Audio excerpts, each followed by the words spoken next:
ശ്രീമദ് ഭഗവത്ഗീത 2-ാം അധ്യായം സാഖ്യയോഗം ശ്ലോകം 25. അവ്യക്തോയമചിന്യോയം അവികാര്യോയമുച്യത്തെ തസ്മാദേവം വിദിത്വൈനം നാനുശോചിതുമർഹസി. ആത്മാവ് ഇന്ദ്രിയങ്ങൾക്കും മനസ്സിനും ഗോചരനല്ലാത്ത അവ്യക്തനും അചിന്യനുമാണെന്നും സ്ഥിതിഭേദമില്ലാത്തവനാണെന്നും പറയുന്നു. ആത്മാവിനെ ഇപ്രകാരം അറിഞ്ഞിട്ട് നീ ദുഃഖിക്കുന്നത് ശരിയല്ല. അഥ ചൈനം നിത്യജാതം നിത്യം വാമന്യസേ മൃതം തഥാപിത്വം മഹാബാഹോ നൈനം ശോചിതുമർഹസി. അഥവാ ഈ ആത്മാവ് ജനിക്കുകയും മരിക്കുകയും ചെയ്തുകൊണ്ടിരിക്കുന്നുവെന്നാണ് നീ കരുതുന്നതെങ്കിൽ, അല്ലയോ അർജുന, അപ്പോഴും നീ ഇങ്ങനെ ദുഃഖിക്കേണ്ടുന്നവനല്ല. ജാതസ്ഥിഹി ധ്രുവോ മൃത്യുർ ധ്രുവം ജന്മമൃതസ്യ ച തസ്മാത് പരിഹാരാർത്ഥേ നത്വം ശോചിതുമർഹസി. ജനിച്ചവൻ മരിക്കുമെന്നത് നിശ്ചയം തന്നെ, മരിച്ചവൻ ജനിക്കുമെന്നതും നിശ്ചയമാണ്. പരിഹരിക്കുവാൻ വയ്യാത്ത ഈ വിഷയത്തിൽ നീ ദുഃഖിക്കുന്നത് ഉചിതമല്ല. അവ്യക്താദീനി ഭൂതാനി വ്യക്തമധ്യാനി ഭാരത അവ്യക്തനിധനാന്യേവ തത്ര കാ പരിദേവനാം. അല്ലയോ അർജുന, ശരീരങ്ങളെല്ലാം ആദ്യം അവ്യക്തങ്ങളാണ്. ഇടക്കാലത്ത് അവ വ്യക്തമായിത്തീരുന്നു, ഒടുവിൽ അവ അവ്യക്തമായി തന്നെ കലാശിക്കുന്നു. ഇതിൽ എന്തിനാണ് ദുഃഖിക്കുന്നത്?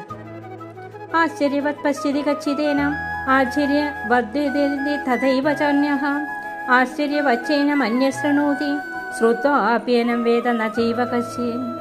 ഒരാൾ ആത്മാവിനെ ആശ്ചര്യപ്പെട്ടു നോക്കുന്നു, മറ്റൊരാൾ ആത്മാവിനെ പറ്റി ആശ്ചര്യ വിഷയമെന്ന പോലെ സംസാരിക്കുന്നു, വേറൊരാൾ ആത്മാവിനെക്കുറിച്ച് അത്ഭുതത്തോടെ കേൾക്കുന്നു. ഈ കേൾക്കുന്നവനും പറയുന്നവനും കാണുന്നവനും ആരും തന്നെ ആത്മാവിനെ അറിയുന്നവരല്ല. ദേഹി നിത്യമവധ്യോയം ദേഹി സർവസ്യ ഭാരത തസ്മാത് സർവാണി ഭൂതാനി നത്വം ശോചിതുമർഹസി. അർജുന, സർവശരീരങ്ങളിലുമുള്ള ഈ ദേഹി ഒരിക്കലും കൊല്ലപ്പെടുന്നവനല്ല. അതുകൊണ്ട് ഏതൊരു ജീവിയെക്കുറിച്ചും നീ ദുഃഖിക്കേണ്ടതില്ല. സ്വധർമ്മം അഭിജാവേക്ഷ്യാം ന വികമ്പിതുമർഹസി ധർമാധി യുദ്ധ ശ്രേയോന്യത് ക്ഷത്രിയസ്യ ന വിദ്യതി. സ്വധർമ്മത്തെ നോക്കുന്നതായാലും നീ ദുഃഖിക്കേണ്ടുന്നവനല്ല.